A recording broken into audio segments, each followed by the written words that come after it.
For many years, we were shut out of the conversations which had a direct impact on our territories. Tonight, a new agreement in Treaty 4 territory is being hailed as economic reconciliation. I actually work as hard as I can to inform as many members as I know, either on reserve or off reserve, about the changes that are proposed.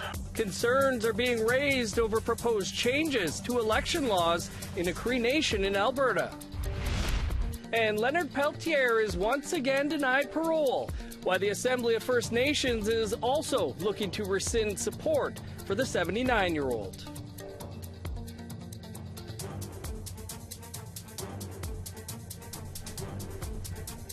Good evening, I'm Dennis Ward. Welcome to APTN National News. Some breaking news out of Manitoba this afternoon. An elderly man from the Penamotang First Nation north of Winnipeg has some long-awaited news. Over half a century ago, he was convicted of murder. Today, he was granted a new trial. With more, here's T.R. Wheatley.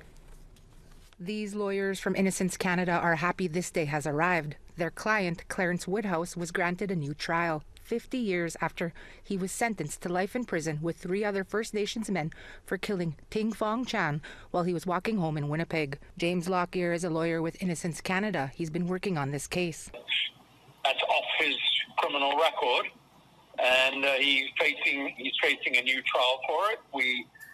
We're confident that the Crown will agree that he should be acquitted at his new trial. Last year, Brian Anderson and Alan Woodhouse were acquitted of the same murder. Clarence's brother Russell was also convicted, but he died in 2011. The killing in question happened in July 1973. Woodhouse and the others always maintained their innocence and say they were forced to sign confessions. The problem, none of the men from Penamotang in central Manitoba could understand English, as they were all Saulteaux speakers. On top of that, Woodhouse and the others say they were assaulted by Winnipeg police. They also faced an all-white jury. We talked to Manitoba about trying to isolate and identify other cases of wrongful convictions of Indigenous men and women back in that era. Lockyer said back then the justice system was not favorable and often racist. APTN reached out to Manitoba's Justice Minister for comment, but as of airtime, their request was not answered. Woodhouse and his family received the big news before the long weekend. However, there hasn't been a date set for the new trial. In the meantime, Woodhouse has been out on bail while Justice Canada considered his case. He is living in Winnipeg with his son and 5 grandchildren. T.R. Wheatley, APTN National News, Winnipeg. 1 week after the Ontario Provincial Police shot and killed the First Nations man, leaders are calling for a thorough investigation. Last Tuesday, the OPP fatally shot Bruce Frog, a member of the Wawakapawin First Nation, at Anishinaabe Park in Kenora.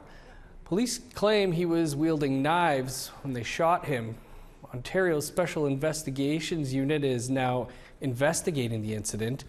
However, in a joint statement, Anishinaabe-Aski Nation Grand Chief Alvin Fiddler and Grand Chief Ogichita Francis Kavanagh of the Treaty 3 Grand Council cautioned the public about the SIU's investigation, stating they are often narrow in scope and may neglect broader systemic issues. The statement says too many confrontations with police end with violence to First Nations. First Nations leaders are set to gather in Montreal next week for the Assembly of First Nations Annual General Assembly. The agenda includes updates on First Nations policing and the investigation and audit of the AFN's financial and management policies. There are also currently more than 70 resolutions for leaders to vote on.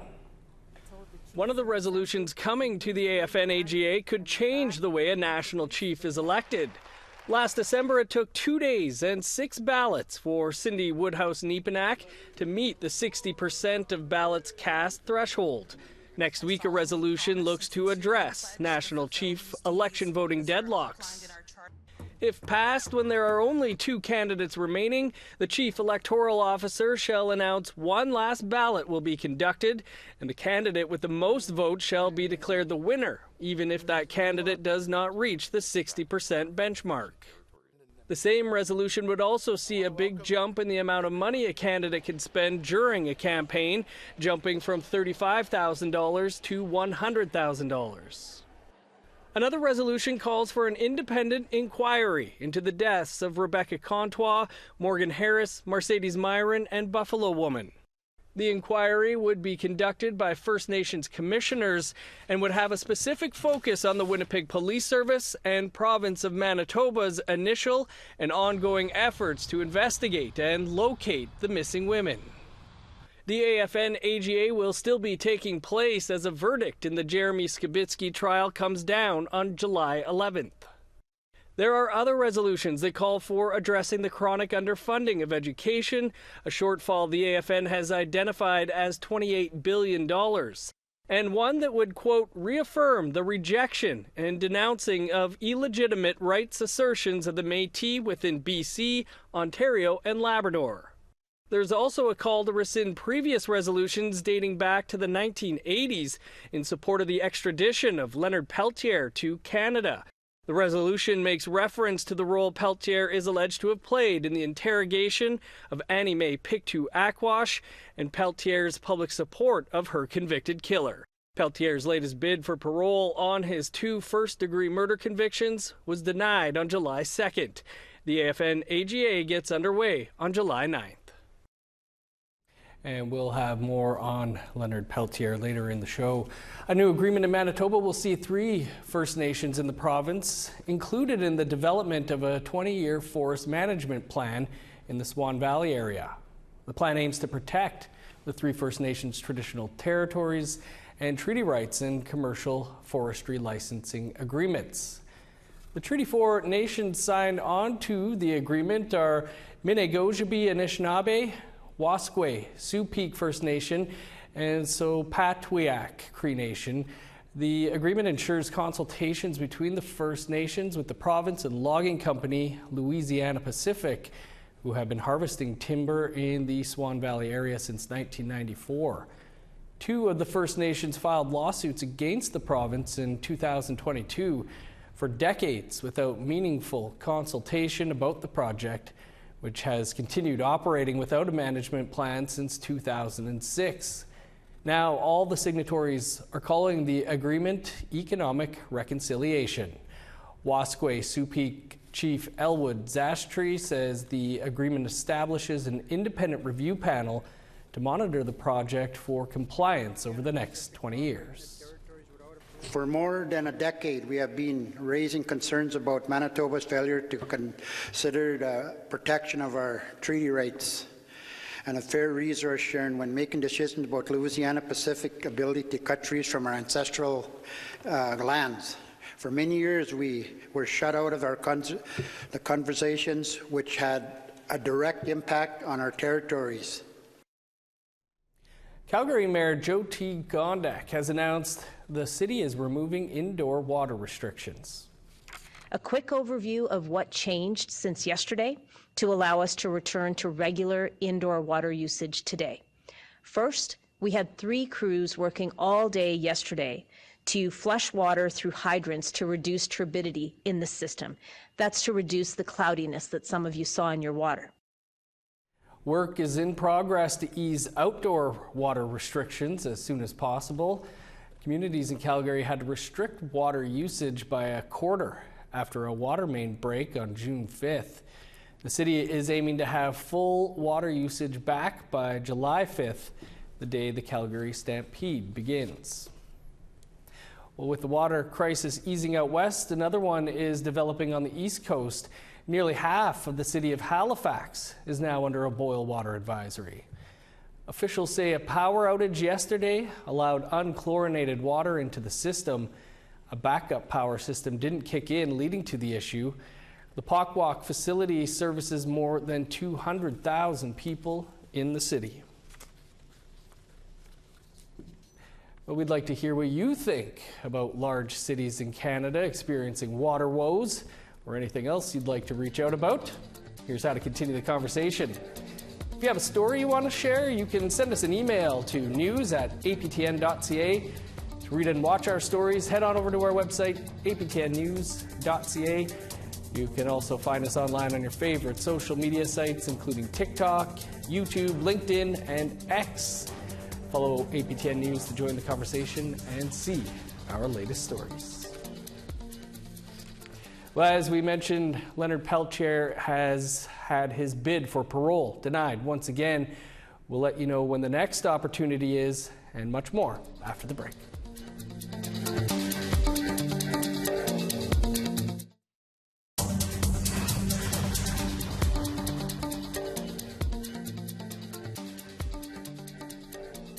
Welcome back. Well, as we mentioned, American Indian Movement activist Leonard Peltier has been denied parole today. Peltier's parole hearing was last month on June 10th at a penitentiary in Coleman, Florida. He was convicted of 2 counts of first-degree murder in the deaths of 2 FBI agents in Pine Ridge Indian Reservation in South Dakota and has been serving 2 life sentences since 1976. From the beginning, Peltier has maintained his innocence, and both the investigation and convictions were riddled in controversy. Peltier will be eligible for another parole hearing in June of 2026, but his supporters worry if the now 79-year-old will make it to that day, as he has been suffering from diabetes and other serious health conditions. And you can find much more on that story on our website, aptnnews.ca. Members of the Kihewin Cree Nation in Alberta will be voting on changes to their election laws tomorrow. APTN's Chris Stewart spoke to a band member who is concerned some of the changes are not for the better. Tyler Youngchief is a band member of Kihewin Cree Nation, now living in BC. He says that he has serious concerns about Wednesday's vote by band members to make changes to their election code. The changes would now allow chief and council to run in as many consecutive terms as they want. The current law only allows 2 consecutive terms. The proposed changes doesn't mention any term limits. One of the reasons why a new election law was created in 2017 was because we wanted to avoid career politicians. That's why we instituted a 2-term limit. And currently our chief and 4 other councillors have served their second. So they are well aware of what the requirement was. And to open up the idea of changing that with 3 months left in their term, to me, that's a manipulation of the way the system is supposed to be set up. Another change to the law would allow band members to be the electoral officer. A change Youngchief says could invite favoritism. That's the whole point of rule of law, is to have a bipartisan person in that area, so we can't have a potential corrupt election process.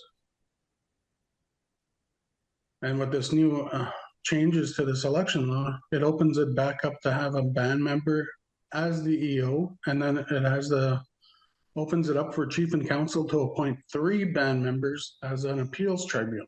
So you can't tell me that's not heavily favored.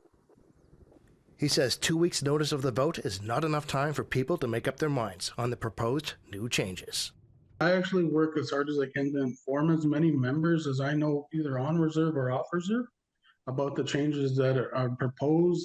And I've worked hard in my spare time doing that, so to allow them the chance to have an informed vote.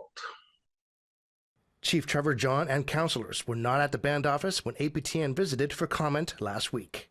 Today, APTN was told they were in meetings off reserve. The vote to amend the electoral code takes place tomorrow. The election is expected September 29th or earlier. Chris Stewart, APTN National News, Kihewin Cree Nation. Yellowknife is ground zero for people experiencing homelessness in the territories, but advocates say there needs to be more supports, and the city says they're listening and hoping for recommendations. Our reporter Charlotte Moore-Jacobs brings us that story. Georgina Frankie is an ally to the homeless in the Northwest Territories. People like Kathleen, originally from Kuluktuk, Nunavut, but for the last 5 years on the streets of Yellowknife, sleeping in emergency drop-in shelters. She wouldn't talk to us, but agreed to share what she knew with Frankie. Our cycle is from the foster care and then to the streets. And to the streets. When you become an adult, age, what else are you supposed to do? Where else are you supposed to go when you're not educated? They never really properly educate them because they're Indigenous. Kathleen says she would sleep in a tent outside if she had one. So that's what Frankie's doing. She's helped build the first foundation of what's being called a tent encampment on green space overlooking the territorial legislature. We're trying to provide safety for the homeless as well. Do you think there's a lot of support from the government? No? How can... It's just like an adult daycare. On June 26, around 100 people gathered for a round table on homelessness, hosted by the city of Yellowknife. Local politicians, nonprofits, and community members attended. Like, if you're here as an ally, please help them. We need tents. Mayor Rebecca Alty says it's an opportunity to speak towards what government and residents can do to help. There is discussions with the territorial government since the first tent pad has been set up on Commissioner's land, so we'll have to see how that can go and what that can look like. Participants had to answer questions like, if down the road in 10 years no plans worked, what would the Yellowknife homeless situation look like? Have a seat open for Indigenous counselor. In Salvation Army, drop-in day sober center, in schools, work with our younger generation to break the cycle. Tina Wrigley is from Delaney. She's a mother of 4, a day school survivor, has experienced homelessness, and is training to be a counselor. I knew most of our people that's on the street that's homelessness. Nobody talks about mental illness. Mm-hmm. Like, we come here, we talk about homelessness, how to stop homelessness. In order for us to really take care of homelessness, we gotta take care of them within them. Wrigley pointed out the lack of Indigenous representation and homeless people at the roundtable and said their mental health needs to be taken care of. Give me back my piece of land so I could make an Indigenous healing center for my people. The latest point-in-time numbers are from 2021. There are over 300 people experiencing homelessness in Yellowknife. For now, a What We Heard report on the roundtable with recommendations will go to City Hall, the territorial government, and to the public. Charlotte Mort-Jacobs, APTN National News, Yellowknife. Thanks, Charlotte. 5 First Nations and the Métis Nation Saskatchewan have partnered up with an energy giant. Details on the proposed project coming up after the break.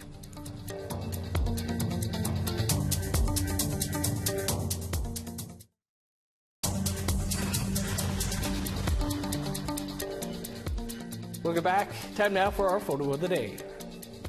Manitoba sunset resting over the community of Evanflow First Nation was sent in by Lucille Paul. Thanks, Lucille. Looks stunning. We want to see your community, your travels, your events, and all things wonderful. You can send your pictures to share@aptn.ca. Now let's take a look at tomorrow's weather forecast. Starting on the East Coast, sunny and 28 in Halifax, 29 under the sun in Fredericton. Rain in Nain and Kuujjuaq with a high of 21. 32 in Montreal, showers and 24 in Val-d'Or. 22 with rain in Sault Ste. Marie, 25 and showers in North Bay. Rain and 25 in Thunder Bay, 18 and showers in Sioux Lookout. 22 with rain in God's Lake, 27 in Norway House and Thompson. Rain and 24 for Winnipeg, 26 in showers in Dauphin. Rain and 23 in Regina, showers and 25 in Saskatoon. 26 with rain in Meadow Lake, 28 and showers in La Ronge. A soggy day in northern Alberta too, 23 in High Level, 26 in Fort McMurray. Showers and 23 for Edmonton, rain and 20 in Lethbridge. Rain and 20 in Vancouver, sun's out, and 28 in Kamloops. 22 for Smithers, 21 in Prince George. Showers and 23 in Old Crow, 25 in Watson Lake. 20 with rain in Yellowknife, 26 in Wrigley. 6 is the high for Sax Harbor, rain and 12 in Paulatuck. 14 in Chesterfield, cloudy and 12 for Baker Lake. +4 in Resolute, 7 in Arctic Bay.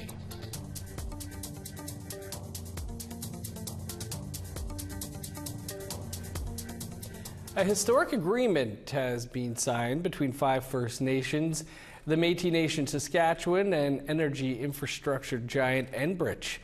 The deal looks to bring a wind farm to the southern part of the province, capable of powering more than 100,000 homes. Video journalist Rachel May has more. But Enbridge is 100% in, and same with the 5 First Nations and the Métis Nation. On Monday, Métis Nation Saskatchewan and the Pasqua, Cowessess, Kakuistaha, White Bear and George Gordon First Nations signed an agreement with Enbridge to bring wind power to the southern part of Saskatchewan. The Seven Stars project will bring a wind farm to a plot of land southeast of Weyburn.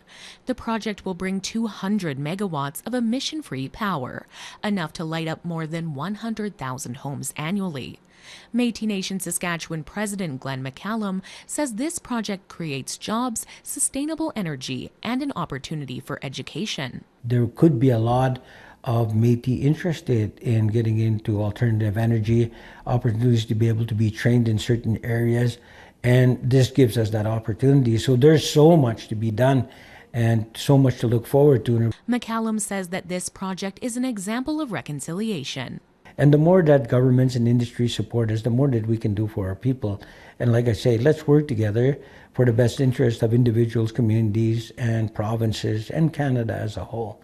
Pasqua First Nations Matthew Pegan is one of 5 chiefs who signed on to the deal. He says this project is a true team effort. In a time of an era of creating partnerships, I don't like calling them building bridges. I like calling them let's fill in the gaps because bridges crumble. The new partners are holding talks later this year to pin down specifics. The farm is expected to start cranking out electricity in 2027. Rachel May, APTN National News, Saskatoon. Really like that Seven Stars logo. That is all the time we have for your APTN National News for this Tuesday. For news anytime or more on anything you've seen here, visit our website, aptnnews.ca. That's where you can also weigh in on this week's poll questions. Be sure to join us here tomorrow at 1 p.m. Eastern Time. That's when Creason will have your first look at the day's news. And stick around now for an encore presentation of Face to Face. That's next. I'm Dennis Ward, Marcy McGuich. Thanks for being with us. Have a great night.